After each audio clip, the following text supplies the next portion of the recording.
I knew it was too good to last. The Democrat mayor of New York City slowly getting red-pilled on illegal immigration. Right after Mayor Eric Adams went on MSNBC to explain the need for more cops to liberal viewers, he made a full 180 and is now slashing plans for the mass hiring of new police officers in order to shore up more money for the very same migrant crisis that Adams says is ruining his city, the Big Apple. Funny how that works, right? Because he's now facing a $5 million lawsuit by some anonymous woman who claims he sexually assaulted her all the way back in 1993, 30 years ago. It's the same playbook every time. A politician starts to notice things they aren't supposed to notice, and they get in the way of the progressive left, and bam, next thing you know, decades-old assault allegations come out of nowhere.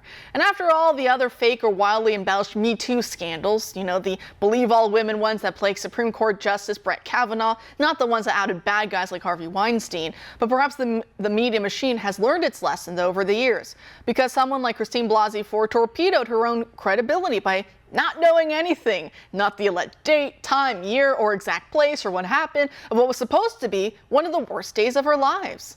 And so this time, against Mayor Adams, the woman isn't giving her name, any identifying details, or even the details of what supposedly happened. It's all staying tight-lipped for now.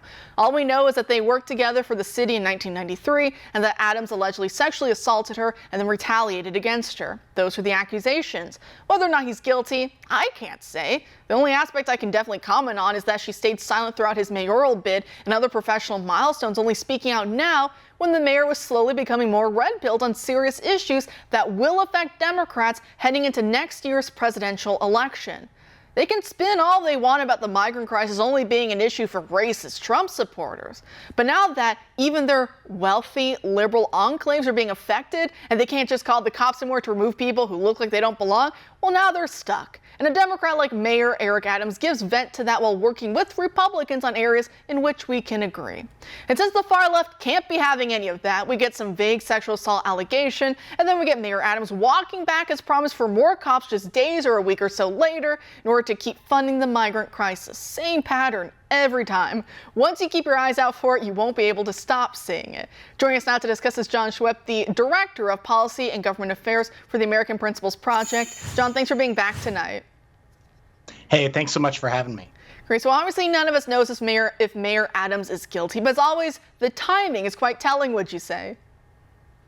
Oh, absolutely. And you're right that this is something that seems to happen over and over again, as if this is something they, have in their opposition research portfolio to pull out whenever they might need it to, really push a policy or in this case, prevent him from supporting a policy that's a little bit too far to the right for them.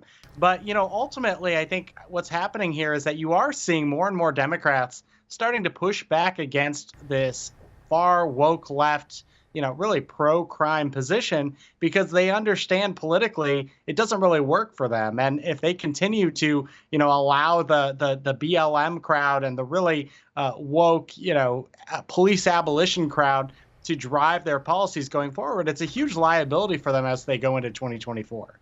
And then also that's the thing is because when you look at the various coalitions on the left, and I mean, we all know that politics makes for strange bedfellows, right? So that's nothing out of the ordinary. But you look at some of those marching right now on the left, you might look at the pro-Hamas faction standing with the LGBTQIA+, whatever, and you go, wait a second, these two things don't really go together. Well, a similar thing we've been seeing play out with Democrats and, in a lot of their residents, and they don't like all the migrant crisis and how it's affecting them. I think a lot of them thought, oh, well, that's for Texas to deal with. It's for, in their minds, what they see as these big, red, scary states. They can deal with it. They can deal with the problem. They're racist for complaining. Now it's coming up to New York. It's coming up to Chicago. It's coming up to these other very Democrat, type cities. And now the left's coalitions are starting to fray. A lot of Black Americans are getting pretty upset. You see some of their schools are having money taken away, or kids are being moved away from their sports fields just so migrants can come in and have a place to be sheltered. So you're seeing these different coalitions on the left kind of fraying before next year's big presidential election and all the other down ballot elections.